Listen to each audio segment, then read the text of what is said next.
kemudian kita memberikan sanksi berat, pembebasan dan penghentian dari jabatannya. Kita bisa duga bahwa penetapan PIK menjadi PSN itu tidak terlepas dari praktek kong kali kong.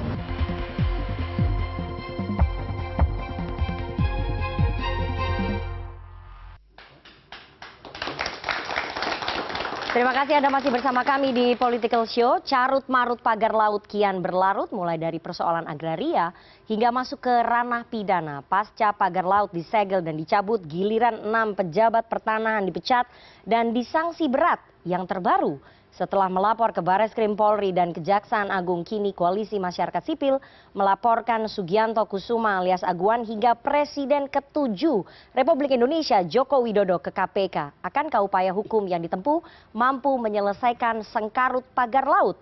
Ramai-ramai laporkan kasus pagar laut Tangerang ke penegak hukum. Malam ini kita akan membahasnya dengan narasumber yang sudah hadir di studio. Ramai sekali malam hari ini, sangat spesial. Saya perkenalkan satu-satu dari yang paling ujung kanan. Ada Muhammad Rofi Muklis, Ketua Umum Barisan Kesatria Nusantara.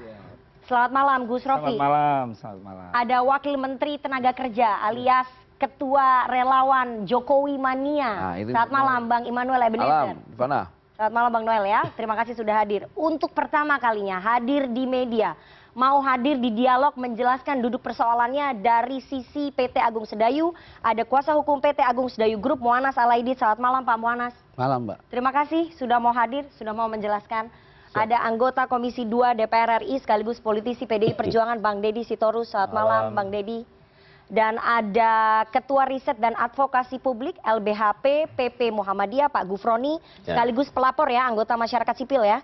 Selamat malam Pak Gufroni. Selamat malam Mbak. Ada pakar hukum pidana kita dari Universitas Indonesia Pak Ganjar Laksmana. Selamat malam Pak Ganjar. Selamat malam.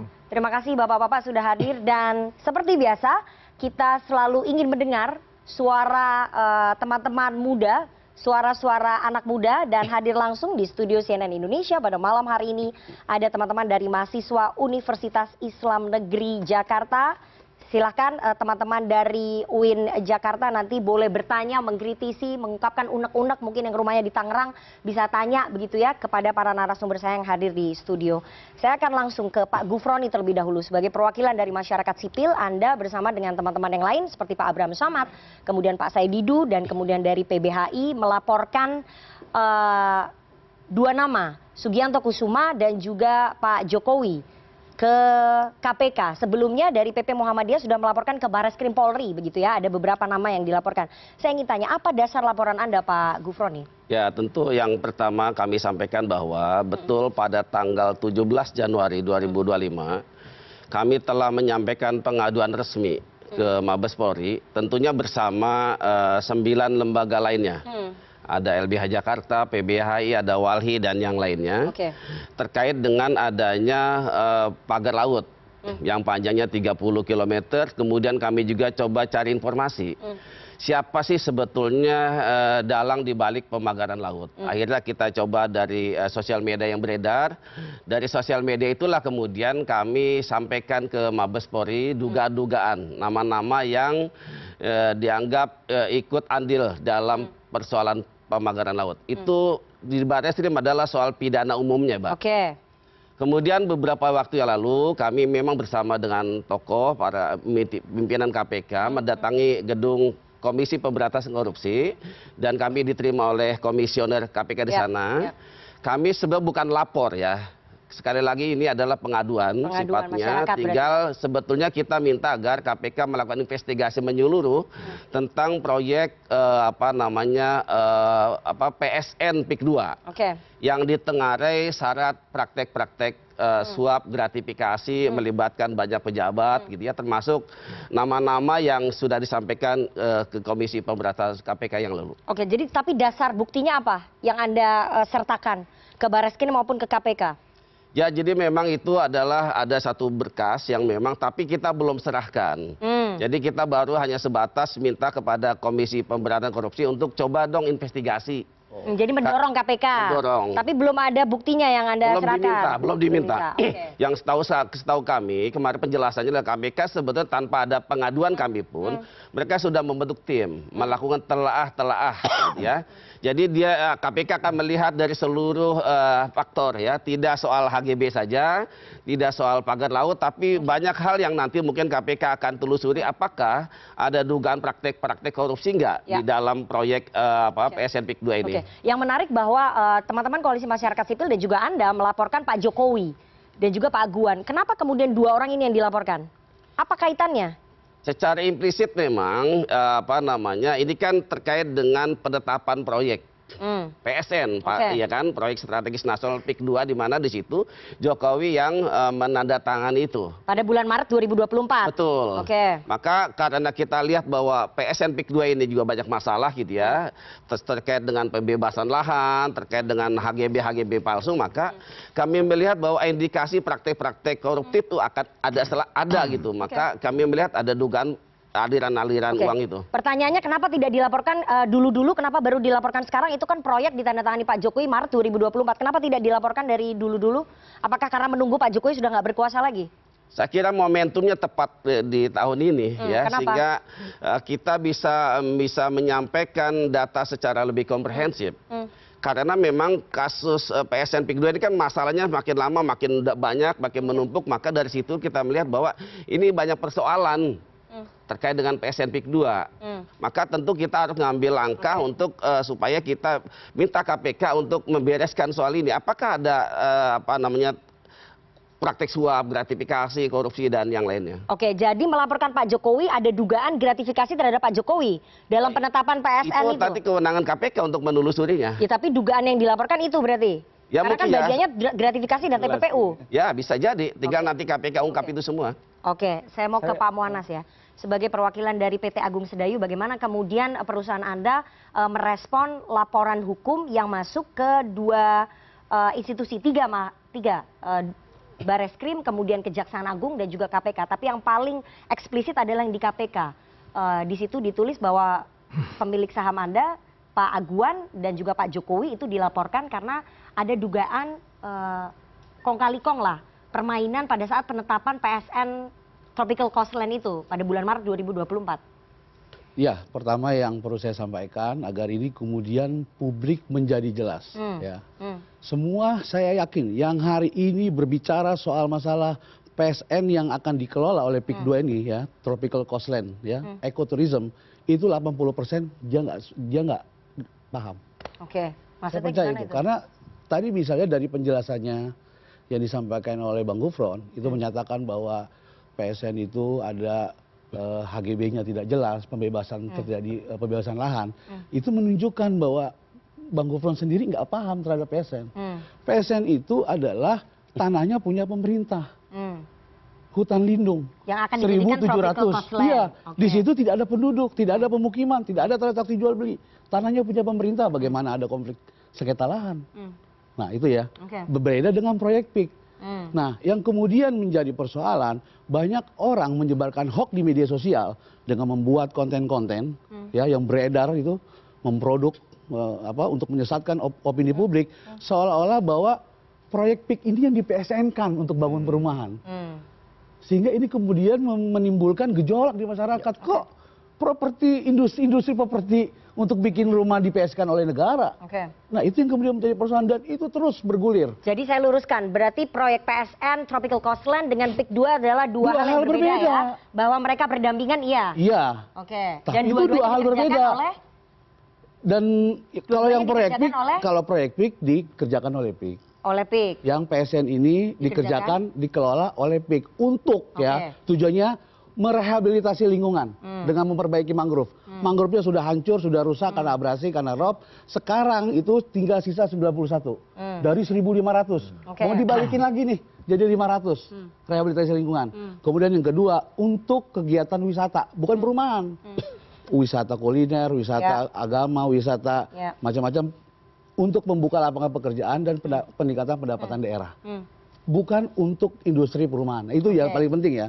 Nah jadi PSN itu dan PSN hari ini belum dikerjakan. dananya pun pakai uang swasta 40 triliun. Oke, jadi itu pembiayaan Bukan PSN itu nggak pakai anggaran negara, makanya kemudian menjadi persoalan. Pakai anggaran swasta. Full dibiayai oleh PT Agus Dayu. Iya, dan itu belum dikerjakan. Nah, pertanyaan sekarang gimana korupsinya? Belum dikerjakan. Tapi tadi Anda mengatakan bahwa ini kira-kira itu. Oke, tapi Anda mengatakan bahwa ini tanah negara yang kemudian milik perhutani tanahnya. Milik perhutani. Iya. Kemudian bisa muncul sertifikat itu bagaimana? Sertifikat itu nggak ada di situ. Oke. Yang kita omongin berarti bukan PSN. Yang kita omongin berarti proyek PIK. Karena pembebasan lahan, pembelajaran lahan untuk proyek PIK yang bangun perumahan ini, mekanismenya adalah melalui jual beli, gitu loh. PSN itu tanah negara, milik perhutani yang kemudian dipercayakan kepada swasta, sistem partnership untuk merehabilitasi lingkungan dan kemudian untuk membangun. Itu yang kemudian dilaporkan oleh Koalisi Masyarakat Sipil bahwa ada tudingan permainan antara Pak Aguan dengan Pak Jokowi dalam penetapan PSN Tropical Coastline pada bulan Maret 2024. Itu responnya bagaimana? Nah, kalau itu kan berarti produk hukumnya surat keputusan. Oke. Bukan korupsi dong, tapi tata usaha negara. Silakan. Ya kan? Kalau kemudian itu dianggap sebuah tindak pidana korupsi, bagaimana bisa PSN-nya belum dikerjakan, sementara anggarannya dari swasta? Gimana korupsinya? Kira-kira. Kalau kemudian persoalan penetapannya karena itu lahir dari Menteri Perekonomian pada tahun Maret itu kan terbit 2024, berarti kita sedang mempersoalkan surat keputusan yang dikeluarkan oleh pejabat negara. Jadi itu salahnya pemerintah ya yang mengeluarkan kebijakan PSN itu? Bukan salah pemerintah. Kan pemerintah yang menetapkan Jadi PSN. kalau kemudian itu dipersoalkan, ada ruangnya melalui mekanisme tata usaha negara. Paham nggak maksudnya, Mbak? Baik, dibawa ke PT UN. Bawa ke PT UN. Ya, jadi bukan ranah pidana maksud Anda kan? KPK. Oke, tapi ini akhirnya perusahaannya dilaporkan. Pak Aguan dilaporkan bersama dengan Pak Jokowi. Responnya gimana dari PT Agus Dayu? Ya tadi kan pengaduan, belum resmi. Ya. Artinya dari sisi pelapor pun nggak yakin juga. Karena belum buktinya kan? belum. Iya. Oke. Bentuknya bukan laporan resmi ya, masih pengaduan ya. Kalau pengaduan kan siapapun bisa. Ya kan persoalan pembuktian ya nanti aja kita ikuti dalam perkembangannya. Walaupun kita menemukan sama sekali tidak ada tindak pidana di situ. Oke, jadi nggak ada tindak pidana Pak Gufron menurut Mas Bang Muanas? Ya itu kan menurut Bang Manas, kami berpendapat bahwa ada semacam korupsi kebijakan. Oh, korupsi kebijakan. Ya, yang jadi, dilakukan pemerintah pada saat biasakan untuk itu. pembentukan peraturan keputusan dalam beberapa kasus itu selalu ada indikasi praktik-praktik korupsi di situ. Makanya kami sebut adalah korupsi kebijakan. Yang menguntungkan? Ya korporasi. Oke. Jadi harusnya yang diseret bukan hanya korporasinya, tapi yang membuat kebijakan pemerintah juga harus diseret. Makanya dilaporkan Pak Jokowi sebagai pembuat kebijakan. Iya tentu. Oke, saya mau ke Komisi 2 ya. Bang Deddy, Anda melihat bahwa sebagai anggota Komisi 2 ya, melihat bahwa penetapan PSN Tropical Coastline pada bulan Maret 2024 ini dianggap teman-teman dari Koalisi Masyarakat Sipil menguntungkan korporasi tertentu. Makanya yang dilaporkan adalah Pak Jokowi dan pemilik korporasinya. Jadi begini ya. Saya sebagai anggota Komisi 2 dan dulu Komisi 6. Waktu Komisi 6 10 bulan lalu, bulan April saya dalam rapat dengar pendapat dengan Menteri Investasi sudah mempertanyakan. Kenapa yang namanya PIK 2, ya, sebagaimana yang dilaporkan di media massa, statement dari menteri-menteri terkait, bersama dengan BSD yang untuk kesehatan katanya jadi PSN. Itu saya pertanyakan. Landasan hukumnya apa, kepentingannya apa, bagaimana prosesnya sampai itu menjadi PSN, karena setahu kami kan itu profit oriented, bukan untuk kepentingan rakyat tapi kepentingan korporasi, kan itu. Kita tidak pernah mendapat jawaban yang tegas dan terang benderang dari pemerintah. Dari pemerintah sampai hari ini, bentar dulu. Sampai hari ini pun kita masih dibingungkan. Pak Nono Sampurno masih bicara PIK 2 itu PSN. Pak Nono Sampono. Yes, yang otomatis orang Agung Sedayu dong. Bung pengacara kita ini ngomong bedakan PSN dengan PIK 2. Sampai hari ini kita masih bingung. Sebenarnya yang dimaksud PSN itu yang mana? Karena yang namanya coastal tourism tadi baru saya dengar nih. Barang ini baru lahir. Gitu. Nah, sekarang soal pemagaran laut, soal surat siluman. Hari ini saya mendapat video-video bagaimana sungai itu ditutup sehingga sawah-sawah tidak dapat air. Itu yang mana? Kita juga bingung. Kita nggak menuduh siapa-siapa nih. Tapi pemerintah tidak pernah membuat clear ya yang mana yang PSN. Ya. Karena dari resmi pemerintah dari apa namanya Pak Nono Sampurno sendiri bicara PIK 2 itu PSN. Sekarang kan berbeda.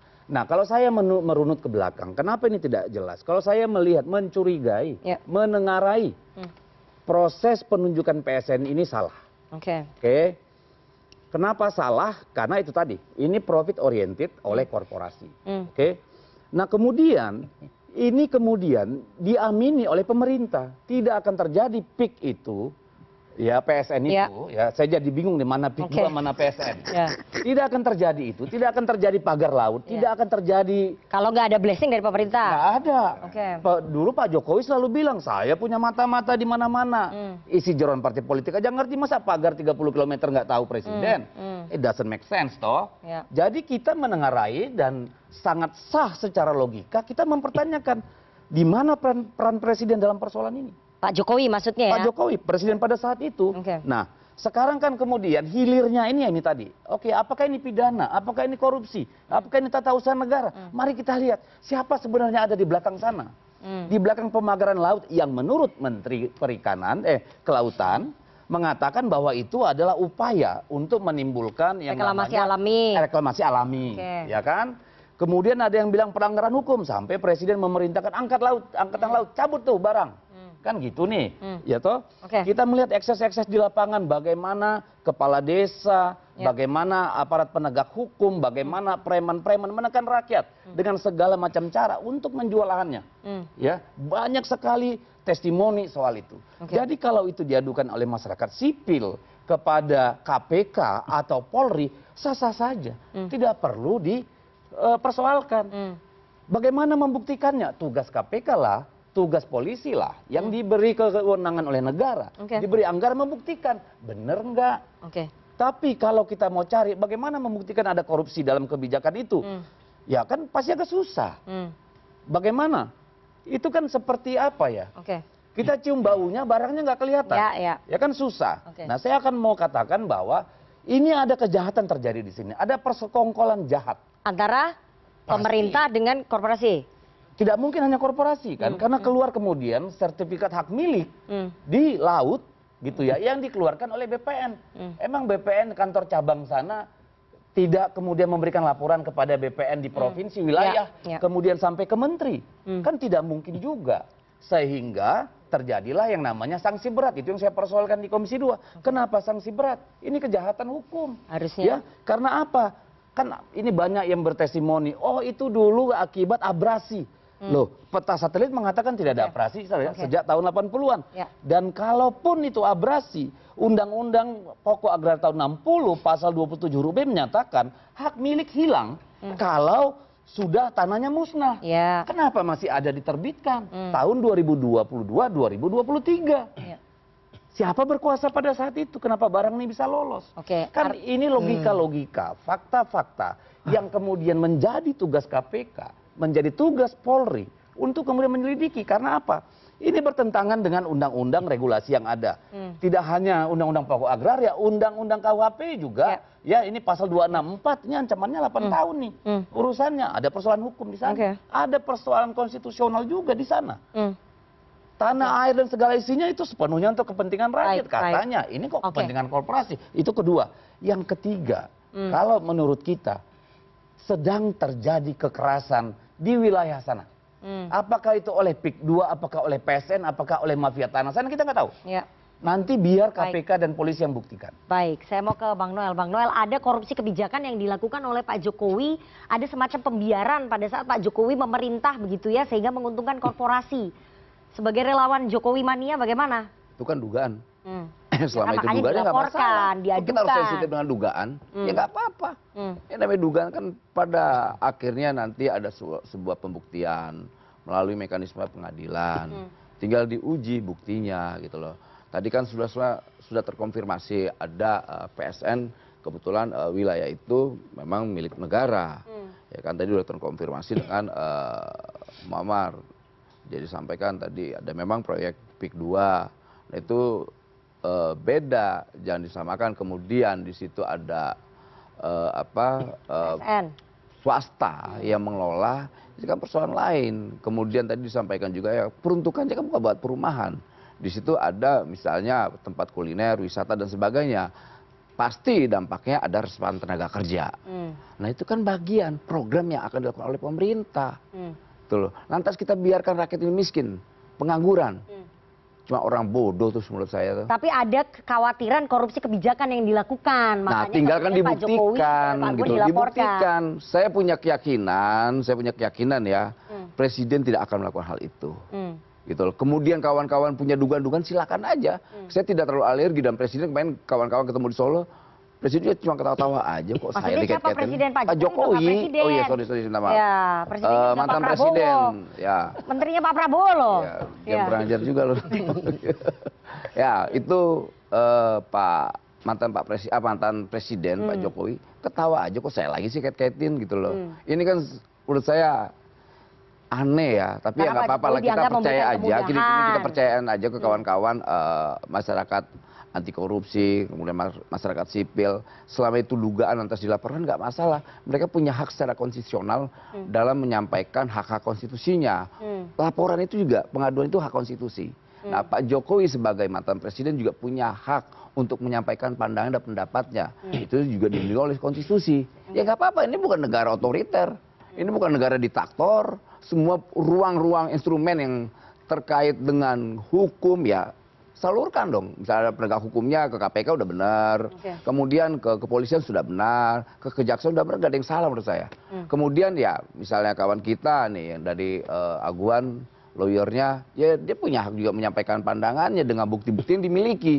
Tinggal nanti disanggah aja gitu loh. Yang jelas saya yakinkan bahwa Pak Jokowi tidak terlibat terkait hal itu, Mas. Ya, jadi ya kita sama-sama, tapi kan itu hak kawan-kawan lah ya. Saya tidak mau juga terlalu ikut campur, karena kita juga ingin bangsa ini ke depan lebih baik kok. Selama motivasinya adalah untuk penegakan hukum, monggo gitu loh. Karena emang ini bukan momen politik, mereka bukan kelompok partisan, jadi nggak apa-apa, silakan, tuh bagus. Nggak ada yang bisa kita ini larang kok, itu senang kita. Kawan-kawan, nanti kan mereka punya argumentasi secara hukum dan data, silakan diadu di pengadilan nanti gitu loh. Ditambah ya jujur aja, Pak Presiden saya Prabowo itu ya punya komitmen dalam penegakan hukum. Beliau dalam hal ini nggak main-main lah, dan itu kejaksaan, kepolisian pasti ikut arahan Presiden ya, sebagai panglima tertinggi. Beliau tidak main-main dalam proses ini, kita tahu. Dan Pak Jokowi juga sadar bahwa di pemerintahannya itu ada semacam problem terkait hukum ya yang begitu kurang. Tapi kan fokus kerja beliau kemarin kan itu luar biasa dalam infrastruktur. Tapi menyeret Pak Jokowi dan juga Pak Aguan, ini muatan politisnya kencang nggak menurut Bang Noel? Monyet sakit juga Pak Jokowi disalahin. Itu udah nggak kaget lah Pak Jokowi. Ada bebek lewat ditabrak kok Pak Jokowi disalahin. Udahlah, kita nggak kaget. Makanya saya bilang ini momennya soalnya tidak yang mengesahkan pada saat itu Pak Jokowi, PSN. Ya nggak apa-apa, kan udah disampaikan bahwa memang itu ada tanah perhutani, tanah negara. Memang salah rupanya, gitu. Kemudian ada swasta ingin mengelola. Dampaknya itu ada resapan tenaga kerja, salah rupanya. Nah ya udah, nggak ada yang salah ya? Ya nggak ada. Kemudian kawan-kawan melaporkan ada dugaan loh, yang mereka sampaikan dugaan. Ya kan dugaan kan, Bos? Ya, dugaan nggak apa-apa, masa kita harus alergi? Justru apa yang dilakukan kawan-kawan PBHI, Abraham Samad itu kan bagus.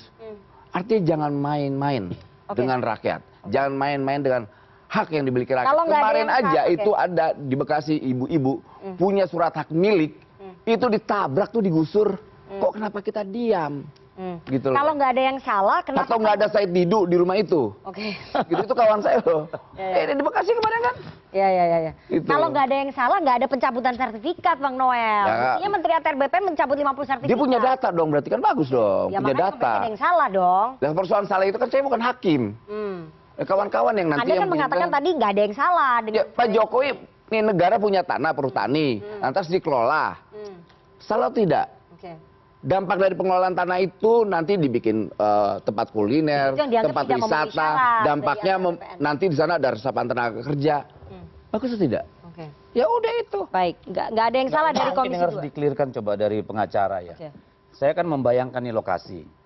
Kalau yang daerah yang ada mangrove, Yang tadi berapa hektar di situ? 1.700. 1.700 yang masih tanah negara toh? Ya. Itu nanti yang namanya PSN di situ ya? Yang PSN di situ. Di situ. 1.700. Berarti di luar yang area mangrove ini yang sekarang jadi berpolemik ini bukan PSN. Bukan. Proyek PIK itu namanya. Proyek PIK itu. Yang Proyek sampean, PIK. yang Proyek sampean lewat ini yang ada Yang HGB dibatalkan Ya, itu proyek PIK. Itu proyek PIK. Itu beda Yang lagi. sekarang bermasalah dengan rakyat ini proyek PIK. Proyek PIK. Proyek PIK. Berarti proyek PIK yang bermasalah. Proyek PIK itu yang bermasalah karena kan gini, ada namanya isu penggusuran, perampasan, pengancaman. Itu bukan Tapi isu lagi, ketika Pak, fakta. ditanya itu nggak ada barangnya, Nggak ada hanya penggusuran? isu gitu loh. Oke. Perusahaan PIK ini perusahaan besar, Mbak. TBK dia, terbuka. Kalau misalnya lawang tanahnya pemerintah aja dibiayai 40 triliun. Tol Balaraja. Kalau itu saya mudah sekali membantahnya. Nah, sekarang paham ya? Karena terjadi ya. Dulu juga buka kelapa sawit itu pakai perusahaan cangkang. Itu biasa. Untuk benturan di bawah itu perusahaan nanti barangnya menghilang setelah tugas selesai. Jadi mau cuci tangan juga saya kira kita semua udah sama-sama paham lah gitu loh. Ya. Tapi yang saya ingin mau tegaskan bahwa yang dimaksud PSN itu adalah yang masih bermasalah dengan agraria karena masih status tanah Oke, negara. silakan, Di luar Cak Opik itu jelasin adalah dulu. PSN murni. Ya udah, Bismillah. Apa, PIK? Oke. Ya. Ya. PIK. Ya, silakan Bang jelaskan dulu. Sitorus, anggota DPR yang terhormat, kemudian Bang Gufron dari Muhammadiyah yang selalu beda ya. Jadi ini kawan-kawan, Apa ini nih? tanah PSN namanya. Tanah PSN itu yang mana? Yang A, B, C, D. Yang Coba warna mungkin hijau. kamera bisa ya. Yang warna hijau. Silakan disorot dulu. Nah di sebelahnya tanah PSN itu adalah proyek PIK. Nah, yang ada Menara Syariah, patung Cina, dan macam-macam itu. Ya. Terus kemudian banyaklah Aloha, Pantai Aloha. Nah, inilah yang inilah yang menjadi sumber masalah ketika orang yang tidak paham mana itu tanah PSN. Yang katanya kiai saya, Profesor Dr. Kiai Said Agil Sirot, tanah PSN adalah Ihyaul Mawad. Apa itu? Tanah yang terbengkalai, tanah yang mangkrak, yang selama ini tidak dirawat dengan baik oleh Kementerian Kehutanan. Tanah musnah itu. Bukan tanah musnah. Nah, itu tanah dalam kehutanan. kejadiannya puluhan PSN, Mas. Ya, ini pengalaman nih.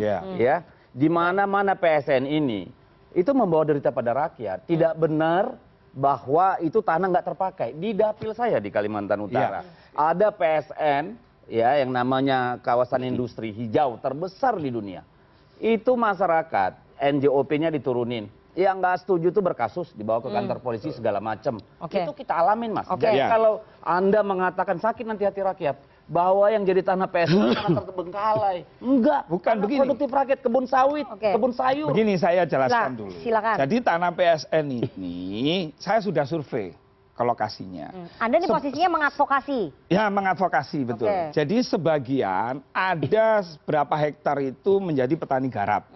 Untuk garap tambak, garap sawah.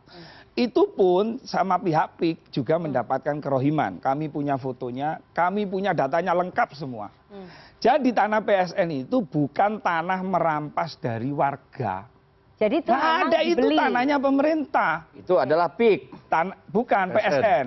Bukan, yang di luar itu adalah yang PIK. Nah, yang di luar tanah PSN ini sampai detik ini belum dikerjakan. Dia lahirnya dari Perpres 2024. Nah, kalau tadi Pak Gufron, akhirnya saya tahu, kalau berita hebohnya kan pentolan-pentolan KPK melaporkan, kan gitu judulnya. Padahal masih pengaduan. Yang dilaporkan adalah kebijakan. Kalau Pak Gufron itu tabayun dulu misalnya ke Pemda, ke Pemprov, bagaimana proses Perpres itu bisa lahir, maka tidak akan mengadu ke KPK. Karena prosesnya itu dimulai dari bawah, Mbak. Sehingga terbitlah, kan ada 49 PSN. Ya, yang 14 itu yang baru. Termasuk ada BSD, ada PIK, dan lain-lain itu. Nah pertanyaan sekarang, kalau ada tanah yang Kementerian Kehutanan misalnya mangrove-nya 91 hektar, itu komitmennya PIK kepada negara, negara kepada PIK yang sebagai pengelola, wajib dijadikan 514 hektar. baik apa buruk kan itu. Nah yang kedua, EPIK tidak boleh membangun perumahan. Oke. Di tanah PSN itu EPIK nggak boleh membangun perumahan. Ya. Sebenarnya membangun apapun nggak boleh, Mas, karena itu hutan lindung statusnya. Betul. Membangun apapun termasuk ekowisata nggak. Bukan, nanti itu harusnya mangrove. Betul Bang Sitorus, nanti itu dirubah regulasinya. Agar apa? Contoh misalnya. Yang merubah regulasi siapa nih? Ya nanti itu pemerintah. Oke, kalau kan sudah menetapkan itu sebagai PSN. Kan gini, EPIK itu yang punya duit nih.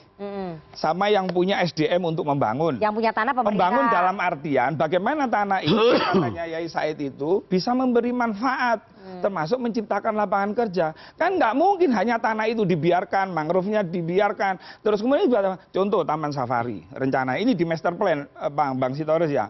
Terus Formula One, itu di samping-sampingnya itu mangrove. Terus kemudian ada kayak polo kuda itu. Terus kemudian ada Taman Bineka, di situ juga akan dibangun tempat-tempat gereja, tempat-tempat. Tapi itu berarti menjadi kawasan komersil. Bukan. Ya, komersil itu tidak kawasan konservasi lagi. Yang tidak boleh dijadikan hak milik. Kalau perumahan kan berarti hak milik, loh, Mbak. Ya. Itu gitu loh. Jadi pemahaman inilah yang di awal Pak Said itu nggak paham sehingga menjadi ya begini ini. Karena inputnya salah, pasti outputnya salah. Ketika tidak bisa membedakan apa itu tanah PSN, apa itu tanah proyek PIK. Oke, yang bermasalah sertifikatnya itu berarti yang? Begini, kalau begini, yang PIK kalau kan macam-macam tuh EPIK itu. Ada orang misalnya EPIK nih, misalnya masuk plotting. Nah, kejadian-kejadian yang saya alami, kebetulan Bang Sitorus, saya membuka layanan aduan. Ya. Jika ada tanah yang dirampas, jika ada tanah yang digusur, tidak dibayar, silakan datang ke kantor kami. Kami selesaikan 3 kali 24 jam jika sertifikat ada, ahli waris ada. Lah ya wis jelas toh. Tapi ternyata dari saya membuka itu yang datang orang yang jual tanah. Makanya saya jadi bertanya, kok rakyat dipaksa padahal rakyat itu memang ingin menjual gitu. Oke. Jadi memang ini keinginan rakyat sendiri. Kita nggak bisa juga bilang bahwa seluruhnya mau jual. Begini, kalau misalnya belum dibayar, saya juga nangani itu. Ternyata kendalanya ahli warisnya menghilang, surat administratifnya belum dipenuhi, kan gitu. Karena namanya perusahaan ketika masuk plotting pasti dia butuh Mbak tanah itu, kepingin cepat diselesaikan. Saya mau tunjukkan dulu nih, biar jelas terang benderang nih yang sedang terjadi ini. Silakan ditunjukkan. Itu di daerah mana itu Bang Sitorus? Di Kampung Corong. Oh Kampung Corong. Ya, Desa Corong nih. Lihat nih ya, alur sungai itu ditimbun tanah, direklamasi. Corong. Ya, ini bisa di ini nggak di close up. Ini di mana ya Kampung Corong? Di Banten lah. Di Banten, oh ya. Bagian dari Tangerang. Kan kelihatan. Oke. Ini semua adalah lahan-lahan sawah produktif. Hari ini Pak Hasim, utusan Presiden menyatakan bahwa kita mau melindungi Pantura. Ya, itu bukan PIK ya, bukan PIK ya, Saya nggak tahu. Oh iya. Ya, makanya saya ini kan Ya, yang harus kita luruskan. Oke, Bang Sitorus begini. Contoh ya, sungai diuruk. Orang bikin konten ini sungai diuruk. Saya cek nih kepada pihak PIK. Itu kenapa kok sungai diuruk? Oh iya Gus, ada miskomunikasi antara supir truk dengan mandor. Mas, tapi ini sudah bicara ribuan hektar loh. Enggak, yang ini loh Bang. Ini loh. Kan tadi kan ada pengurukan itu. Tapi begitu sudah dibersihkan dan menjadi sungai, yang bikin konten sungai diuruk tadi nggak bikin konten lagi. Kalau sungainya diberesin, itulah yang menjadi framing-framing sesat. Ini beda lah, ini puluhan kilometer. Mas. Baik, artinya laporan hukum ke Pak Aguan dengan Pak Jokowi itu salah alamat. Karena ya memang... salah alamat, wong dasarnya salah kok. Oke. Kalah pinter aja kalau menurut gua. Silakan. Salah alamat Silakan, Mas itu. Gufron. Salah alamat. Ya saya mau klarifikasi nih Gus. Jadi seolah-olah kami ini yang selalu beda. Bedanya di mana tadi ya? Padahal kami ini kan mewakili masyarakat sipil ya. Ada 10 lembaga loh yang maju. Nggak apa-apa. Kita kan sudah melakukan riset, kajian, dan kita ini kan advokasi bukan soal pagar laut. Dari tahun-tahun yang lalu kita sudah dampingi orang, korban gitu ya, macam-macam. Dan sampai hari ini kita masih advokasi di lapangan Gus. Kalau ditanya tidak ada pemerasan, tidak ada pemaksaan, tidak ada perampasan tanah, kami malah punya data. Bagus, misalnya di desa Muncung, ya itu ada warga-warga yang memang tanah sawahnya duruk begitu saja, tanpa ada proses transaksi jual beli terlebih dahulu. Ketika sawahnya duruk, mau tidak mau pemilik sawah harus bagaimana ini persoalannya. Nah persoalannya bahwa ternyata pihak lurah nih katakanlah Bu, ini kita nggak bisa bantu apa-apa karena ini PSN. Dia selalu mengatakan PSN. Oh enggak lah, enggak. Saya perurusan ya dari PIK dong. Dari PT Agus Enggak, ini penting ini Pak Ufron. Kalau memang itu datanya ada, mohon didata. Kan saya memang mengadvokasi, gitu loh. Saya mencari solusi ya, bukan untuk saya boleh lanjutkan ya. kayak ini. Boleh. Sebentar. Jadi begini, ini bukan persoalan perampasan tanah semata, tapi juga harganya memang sudah ditentukan, tidak ada tawar-menawar. Kalau PIK katakanlah ini bukan bagian dari PSN, oke, kita bicaranya adalah swasta dong, kita bicara kesepakatan jual beli. Tidak bisa dipatok harganya Rp50.000 gitu loh per meter. Ini kan sesuatu yang... Sebentar, Pak Syarif, silakan Pak Monas. Begini ya. Dari Agung Sedayu. Karena memang dari awal kita mengikuti perkembangan polemik PIK 2 itu politisasinya itu terlalu kuat. Jadi kita melihat sudah nggak sehat. Padahal kita selama ini jelas bahwa PIK ini adalah perusahaan real estate nasional 40 tahun. Ya karena nggak ada keterbukaan, Mas. Kalau dari awal dijelaskan kan ya. Clear. Nanti Bang Edi kita bisa menjelaskan dulu. Udah begini kan susah. Selama PIK 1 ya dari tahun 2000 berapa banyak kemudian pajak yang sudah disetorkan, lapangan pekerjaan kemudian ada terbuka. Ya kan, kemudian dari PIK 2 ada sekitar 200.000 hari ini orang kemudian bekerja, pendapatan daerah 50 triliun sudah terakhir disampaikan oleh Pak Nono itu sudah disetorkan kepada negara. Dampaknya itu sudah sedemikian besar. Tapi itu kan Mas tidak sebentar. Gini, itu tidak menghitung kerusakan ekosistem ekologi. Nah, nanti kita masuk ke situ, Bang. Nah, ya nanti disampaikan. Artinya apa? Bahwa kita itu jelas punya komitmen bagaimana untuk membangun bangsa sama-sama. Ya kan? Bangsa ini kan nggak bisa dibangun antara 1-2 pihak, kerjasama antara pemerintah, pengusaha dan semua masyarakat.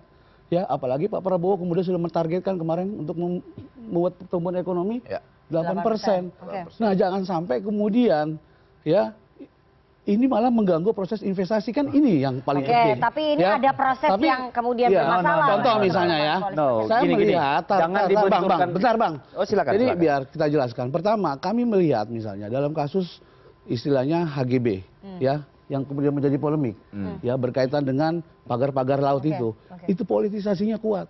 Bukti bahwa politisasi kuat apa? Pertama, bahwa pagar-pagar itu ya, pagar-pagar yang kemudian ada di laut itu yang kemudian menjadi polemik, ya itu di framing dinarasikan dengan istilah HGB pagar laut. HGB-nya siapa? Pertanyaan itu HGB-nya siapa?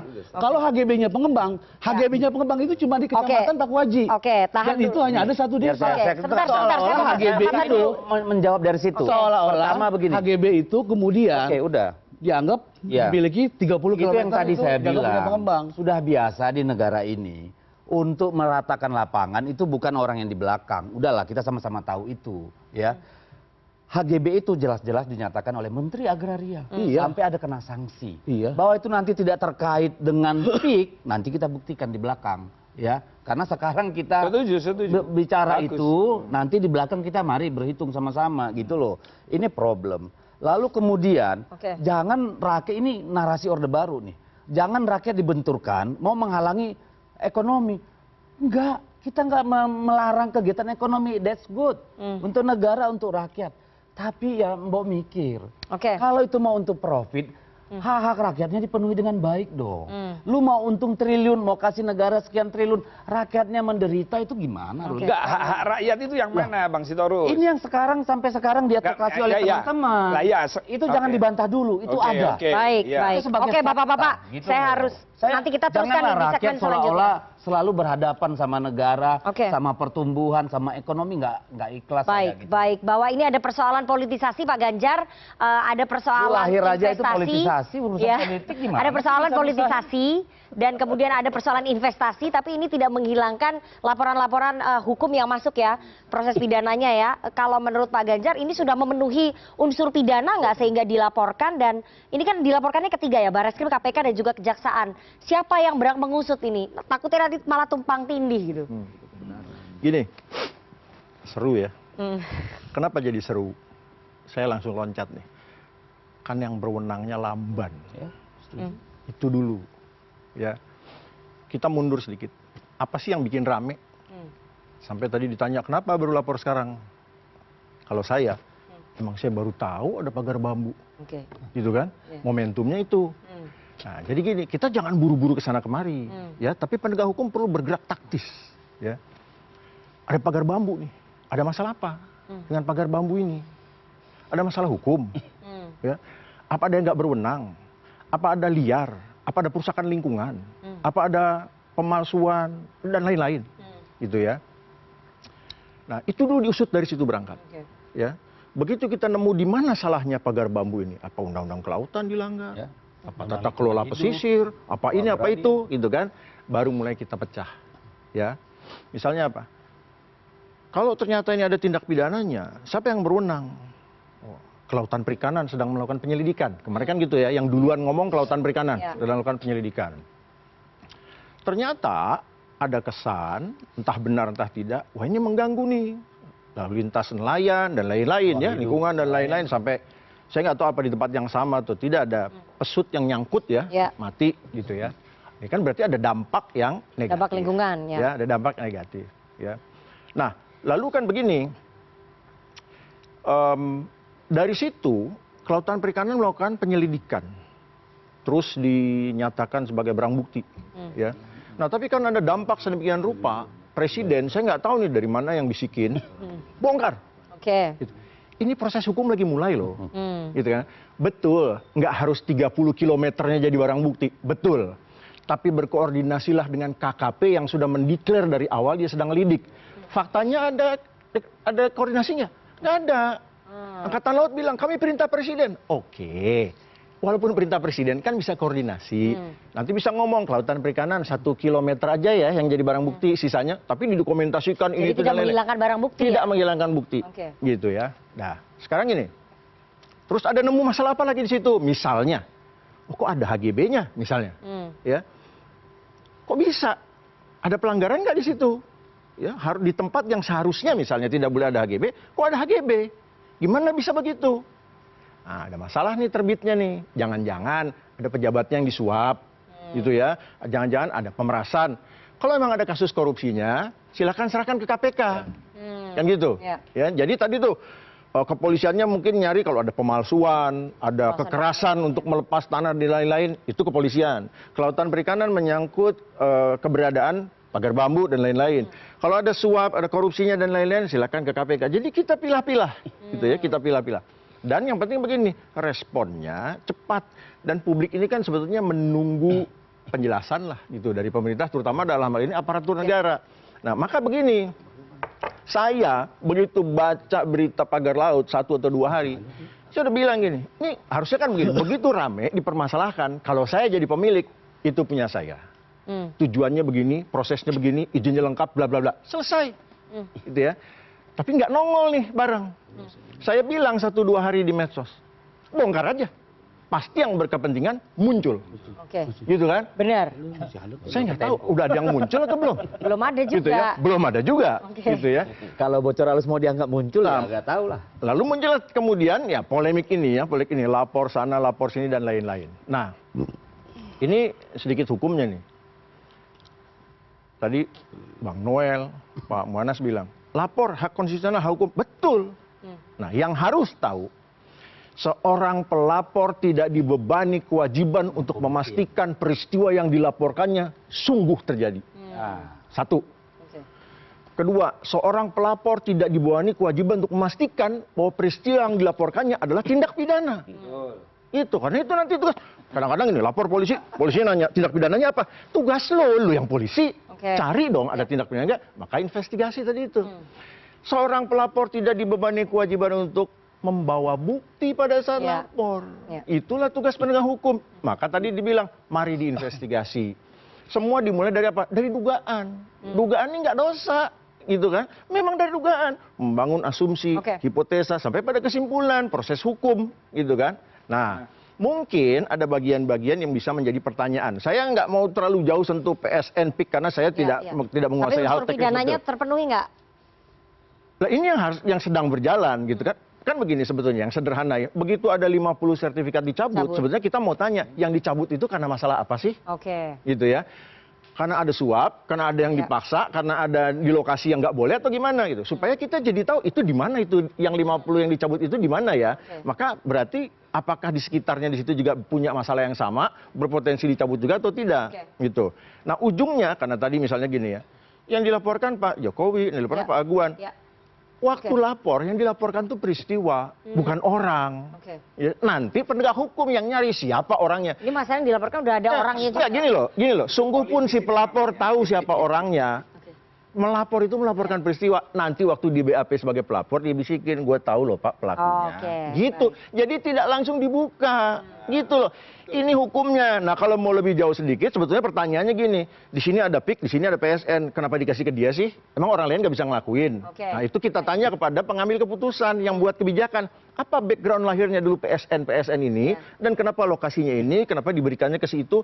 Itu baru pertanyaan. Itu. Tapi itu baru menyentuh di level kebijakan. Kalau ada kong kali kong, baru masalah hukum. Gitu. Baik, saya akan bahas nanti lebih dalam lagi ya soal kronologis karena kayaknya bapak-bapak ini belum maksimal tadi menjelaskan soal sertifikat ini, belum klimaks. Tapi kita harus jeda terlebih dahulu, jangan kemana-mana, tetap bersama kami di Political Show. Keren.